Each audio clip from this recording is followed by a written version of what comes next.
India is all set to provide strong evidence of continuing Pakistani duplicity on terrorism before the Financial Action Task Force, the UN body that deals with international terrorism and drug networks and money laundering operations.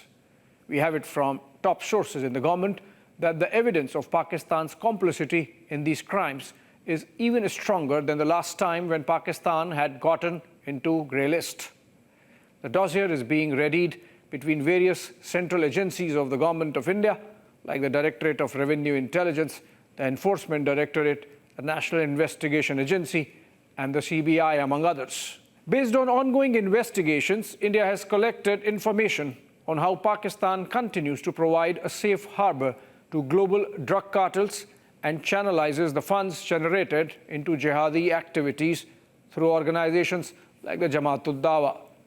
For example, the major drug haul last year of about 3 tons of heroin impounded from a boat off the Gujarat coast originated from Pakistan.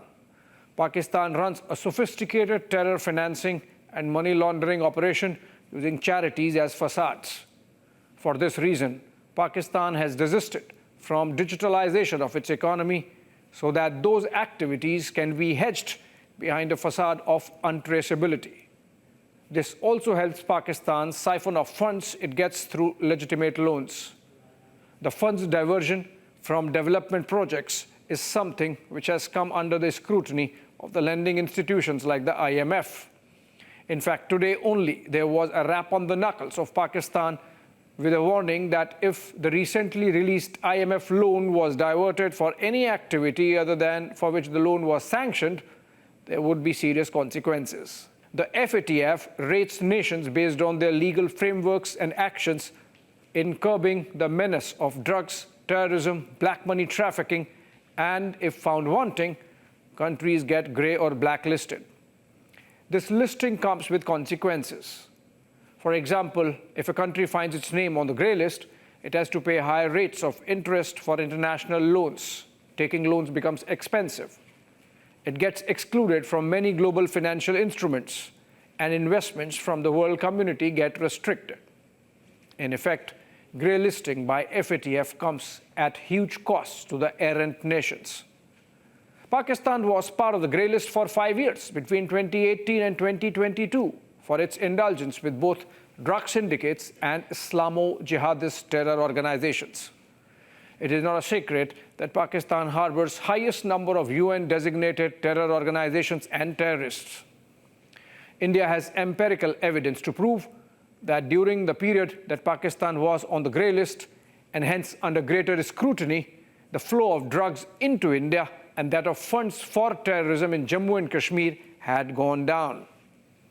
During the 2022 review, Pakistan was let off the hook of the grey list based on promises made on changing its systems, including bringing off a new law that would make it difficult to divert funds from development programs to charities and via charities to terror networks. Sources tell us that Pakistan has failed to bring in that law, perhaps deliberately, given that the fungibility helps it run the terror industry that it runs. India recently batted strongly against the IMF loan to Pakistan. It is unfortunate that the loan got approved and shows the duplicity and double standards of the world community, particularly the West, in looking the other way, even as Pakistan keeps strengthening its terror machine. Sources tell us that there is data to prove that Pakistan's arms imports increased dramatically during years that it gets an IMF loan by an average of 20%. Also, Pakistan spends roughly 18% of its general budget on defense and related services. And Pakistan has taken IMF loans in 28 of the last 33 years. The message insofar as India is concerned is clear. Post-Pahalgam, India is not giving a quarter to Pakistan. It's the new normal. The screws are tightening.